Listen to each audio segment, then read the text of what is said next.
Hi, everyone. Judge Andrew Napolitano here for Judging Freedom. Today is Tuesday, September 9th, 2025. Scott Horton, he of the fabulous book Provoked on the origins of the Ukraine war, will be with us in just a moment.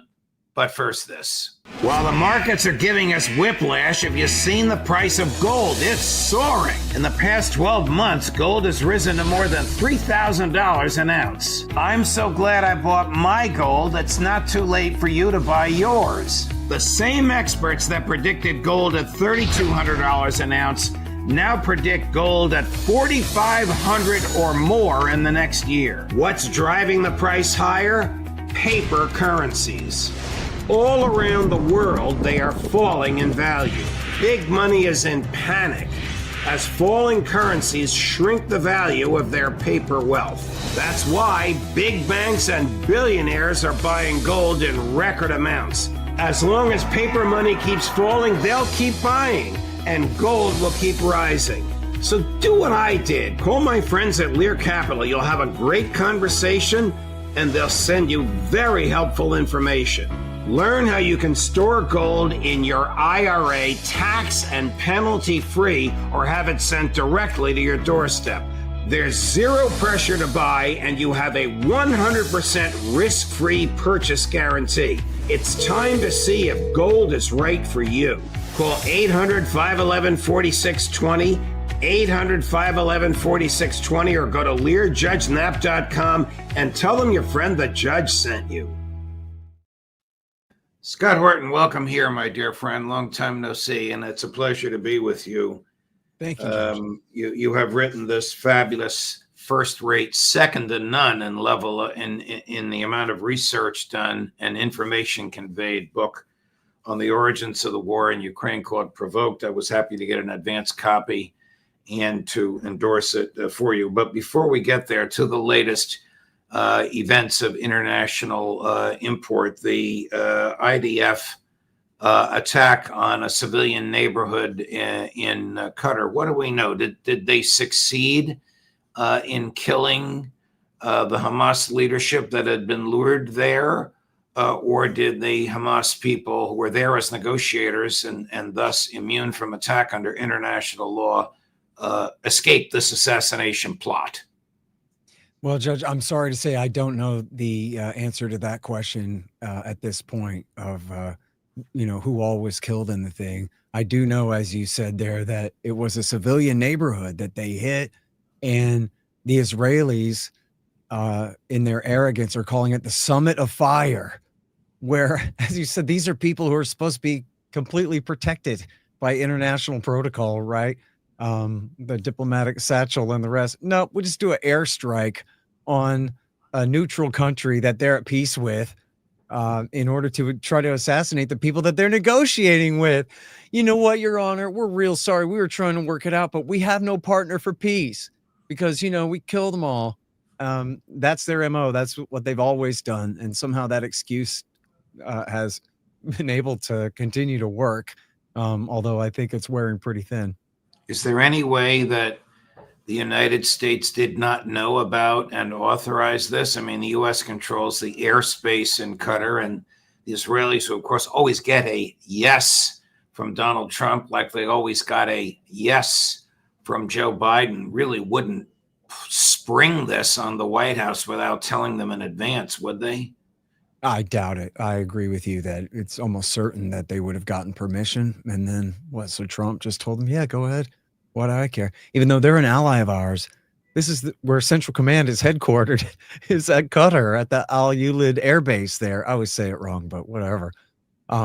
This is the major American military installation in the Gulf, along with the Army in Kuwait and the Navy in Bahrain. I mean, this is, maybe America's most important asset there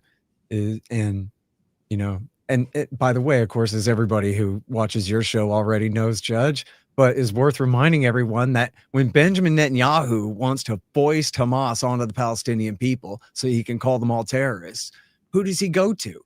He goes to the Qataris. And as we know from his own intelligence officers who ratted on him and his political opposition who ratted on him for this, that he sent the Mossad to really lean hard on Qatar to make them finance Hamas when they didn't want to anymore. And Netanyahu went and, by the laws of collective guilt, he's allowed to kill any Palestinian in the Gaza Strip because they happen to be ruled by Gaza, and so by Hamas. So by reverse popular sovereignty, they're all responsible for Hamas's actions and their lives are forfeit. And yet Netanyahu's the one who did more than anyone to foist Hamas on the Palestinian people, and then including even lean on the Qataris to give money directly to Hamas to support that regime over them, just so he has the excuse, as he put it repeatedly, if you want to prevent a Palestinian state, you have to support Hamas in the Gaza Strip, just because they make such great scapegoats. How do you think Netanyahu's letter nominating, I can't even say this with a straight face, nominating Donald Trump for the Nobel Peace Prize was received by the people that decide on these things? I mean, you can't make this up. Before you even answer that, and I asked it in jest, Chris informs me out from Al Jazeera, Suhail al-Hindi, a member of Hamas's political bureau, this is just 5 minutes ago, Scott, confirms the group's leadership that was targeted in an Israeli attack in Doha has survived, but at least 2 others not in the group leadership were killed. This, of course, contradicts what the Israelis claim. But the Israelis also claim they did this on their own and the United States knew nothing about it. This is obviously Netanyahu trying to cover for Trump, and Witkoff luring Hamas in. Why would Hamas ever negotiate with the Americans or with the Israelis again after an incident like this? Yeah, only because they're in such a position of weakness that they, essentially have no choice but to try to find compromises. I was just reading this morning, Drop Site News has some real good insight into the Hamas negotiators there in Qatar just previously before this bombing. And they were talking about how, Trump brought up a new list of essentially an ultimatum for them, a deal that the Israelis signed on to that has Hamas essentially giving in on virtually everything. And they said that they're 98% of the way there. They're willing to climb way, way down on all their demands, but they need to have the full withdrawal of the IDF from the Strip and, unlimited, essentially no official limitations on the amount of aid that can come in and this kind of thing. They're still sticking with that, but they're willing to back down on virtually every other thing. But if Netanyahu agreed to that, wouldn't his government collapse because those right-wing fanatics who want to starve the people in Gaza and who want the IDF to own, operate, and run it until they sell it to Trump's son-in-law, they'll quit the government. Yep. Yes, that's right. And listen, where are all the other parties in Israel to say, don't worry, Netanyahu, we will form a coalition with you if you'll end the war, right? Where's everybody else?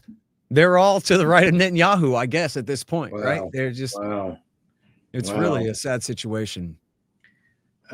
Switching over to Ukraine, you have done more than anyone from an academic and publishing perspective to expose the neocon American origins of the current conflagration in Ukraine, going way back in history, but of course, more poignantly in the 1990s and in the 2000s, including Trump's arming the Ukrainians to the teeth after the 2014 coup. Do you get any blowback, any pushback from the deep state over these kind of exposés? I mean, you've exposed things in your book, Provoked, that nobody else has exposed.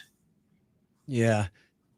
Well, I'm sad to report to you, Your Honor, that I don't think that my voice has ever been prominent enough for anyone to be very concerned about any headway I was making.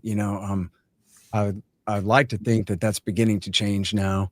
That I know these books are getting in front of more and more eyeballs here, and people are starting to understand. The important thing that there are credible but severely revisionist takes on all this recent history, right? That you don't have to be a Chomskyite. You could essentially be like me, as Ron Paulian, as free market as you can get, George Washington's Constitution and all of that, red, white, and blue, and yet you don't have to believe in any of this stuff because it's all a bunch of lies and none of it's in America's national interest. And anybody could tell you that at this point. As Colonel McGregor says, time wins more arguments than reason. This has all been for naught. And so I think more and more people are cluing into that, you know what I mean, and are getting educated on that. So no, I haven't faced any particular persecution. And I know this is probably a logical fallacy, you know, to see it this way, but it seems like whenever people criticize my work, they're always just swinging and missing and completely, you know, missing the point entirely. And so, you know, I don't know. I haven't, I don't think I've been made to have to reconsider any major, you know, planks of my argument, if that's the question. Oh, no. That's not the question. I'm just wondering if you got under their skin, because a lot of what you have in there, I mean, all of what you have in there is irrefutable. What is your take? And I think you recently wrote a piece on this, on Ukraine after Zelensky. Actually, hold on to that question. Is Zelensky, President Zelensky, former President Zelensky, as the Russians, in my view, quite properly refer to him, free to surrender or negotiate, or will it mean his assassination? Yeah, well, I think there's a real danger of that. And even Andrew Kramer from the New York Times said, hey, when these guys talk about killing the president, it's a credible threat. This is not like just some wingnut threatening to kill Joe Biden and they wrap him right up.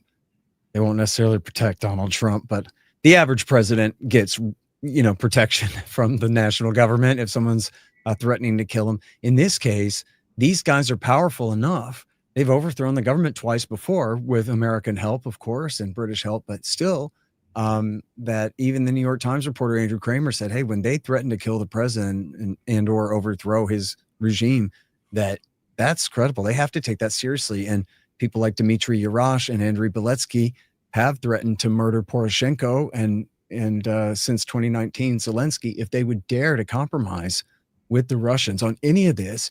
And I know that you cover this daily on your show about how Ukraine is losing this war. They're losing this territory.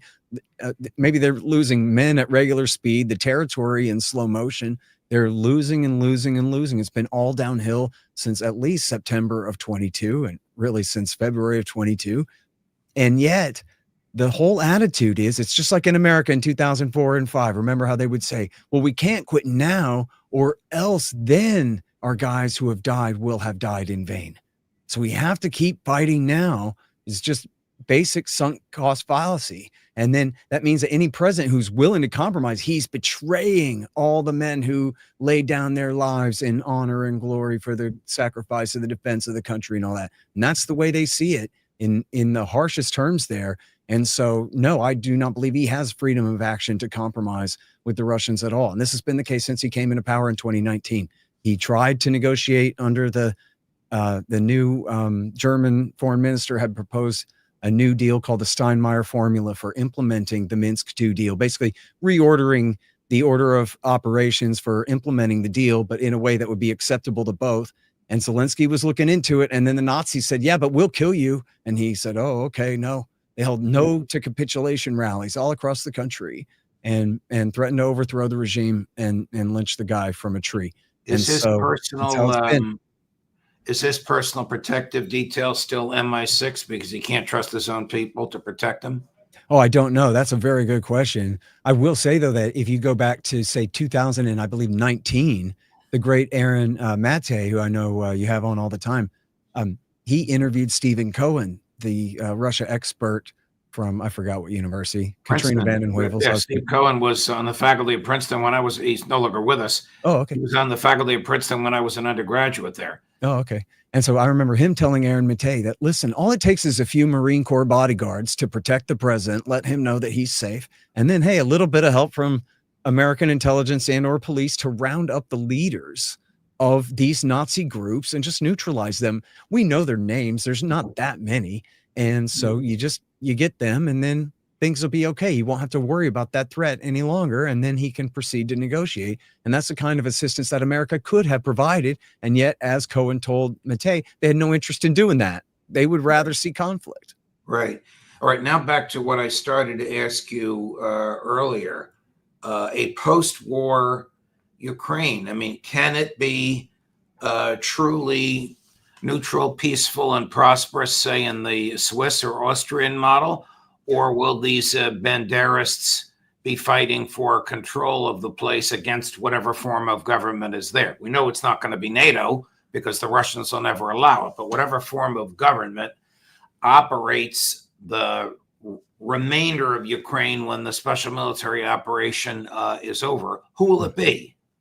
Yeah, well, so, as you're referring to, I have a new piece there at antiwar.com with my co-author, John Weeks, and at the Libertarian Institute as well, about this guy, Andriy Belitsky. It's called Blitzkrieg Blowback.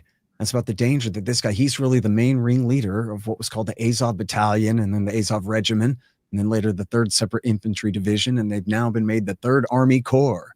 And this is essentially the old Patriot of Ukraine gang, made into a paramilitary group, and they essentially operate outside the chain of command. And Belitsky has made it clear that he has these political aspirations in the past and presently. There was, I'm sure you guys talked about on the show, I missed it, Judge, but this article whitewashing Belitsky in the London Times. And then a few days later, they did another one with one of his buddies who was involved in the Odessa massacre of 2014, and who again threatened the president and said if he tried to compromise with the Russians, he'd be a corpse, first politically, then literally. He said another one of these very credible threats by these guys to murder the president. So now Belitsky is, I believe, in the running with only 3 or 4 others to succeed Zelensky when and if he ever holds elections, or if there's a putsch of some kind.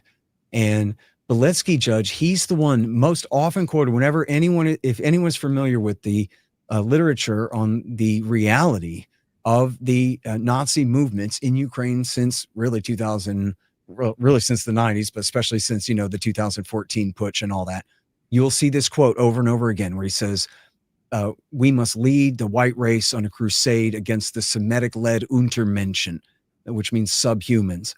And this is the most often quoted bit about these Nazis because it's pretty catchy kind of a thing. But the thing is, I have that whole speech. I found it on the Wayback Machine on the Azov Battalion's old website. And it's your, typical Nazi fanaticism, completely off the deep end kind of stuff about how the Ukrainians are their own species, not just a nationality, but they're their own species, and they must combine as one organism for the glory of the greater Superman to conquer all of Eastern Europe and the Middle East, and just all in the name of Aryan values and whatever, right? That you would expect some insane Nazi on meth to be spouting off, right? Is this guy's entire take. And in that London Times article, he denies it, says it's Russian propaganda, but it's from the Azov Battalion's own website. So don't give me that Joy Reid revisionist stuff about hacked websites. And so that's who this guy is. And he is a Hitlerian and descended of the Hitlerians that did fight with the Russians. Are never going to allow him. The Russians are never going to allow him in. This war will go on forever. That's right. Yes, sir. And this is the problem. And I did say this right at the beginning of the war, that this war, and I wrote the book Provoked. I mean, this is majority America's fault here. I mean, Putin's responsible for his behavior, but I put the blame very much on the American empire for instigating this. But I'm no Russian partisan. I'm a Texan, and I got to be realistic about this. This invasion was cruel and immoral and illegal in many ways, but it was also a mistake, Judge, because what has happened is the Russians have removed anyone who likes them from Ukraine, right? Has drawn a new line around them and left a rump Ukraine when the war finally ends, without Donetsk, without Zaporozhye and Kherson, or at least most of them. Now they have a rump Ukraine that absolutely is going to elect, if they have to, or suffer, Beletsky-type leaders, Banderist, far right-wing nationalists from here on out. Remember, America used to have to overthrow the government there every 10 years or so because the wrong guy kept winning, right? And so, but that's never going to happen again. And now, just as you say, take the next step. Well, so what are the Putinists going to do when you have Beletsky and a bunch of Banderites No more fig leaf of the democratically elected Jewish leader Zelensky, but outright Hitlerians running the place. Well, they're just going to have to keep going, right? It's a government program. They caused So themselves a problem, and now they've painted themselves into a corner. Now they have to at least keep expanding the size of the corner. do And you subscribe to the thesis that Putin's patience, I'm doing air quotes, is not the moral virtue of patience, but he's slow and methodical because he wants to kill as many Ukrainian soldiers as possible so they don't have to go through this for at least another generation? Well, there may be lots of that argument. I mean, I know that Daniel Davis and Colonel McGregor and others, and hell, Zelensky claims this for the other side too, that everybody agrees they're fighting a war of attrition. So it's not just a war over pieces and parcels of land. Although obviously they want to take certain railroads in certain cities and whatever when they can, but it's a matter of trying to grind up the other side's men as much as any other thing. And yeah, and I think you're right. That's part of the economics of this whole thing. That, well, if we're going to be left with pseudo-Nazi rump state left over, run by these now so-called war heroes from the last war, then at least we're going to have to do everything we can to grind them down before that, which is just another part of the tragedy here, when they should have called this thing off a long time ago, and they could have negotiated. In fact, Judge, I was surprised to hear this. It was originally just a trial balloon I heard from the Trump people, but apparently this now is coming from the Kremlin, that they are willing to climb down on Zaporozhye and Kherson and draw the lines more or less where they are.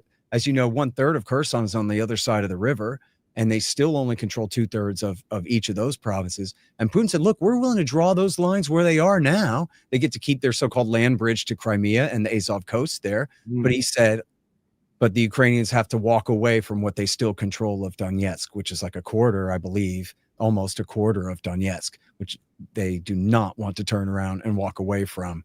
But that's a pretty severe concession from the Russians.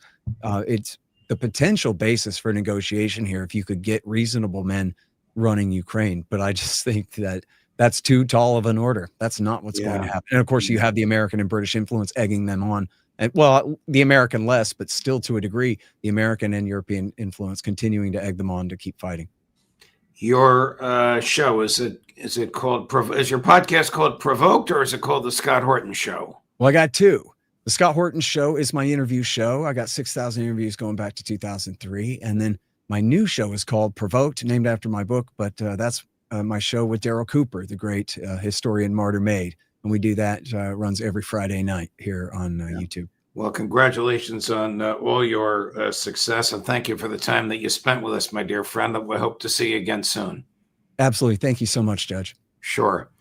And coming up at 2:00, Max Blumenthal on all of this, particularly his insight on the U.S. and the Israelis luring Hamas into a false sense of security only to try and murder them in Doha.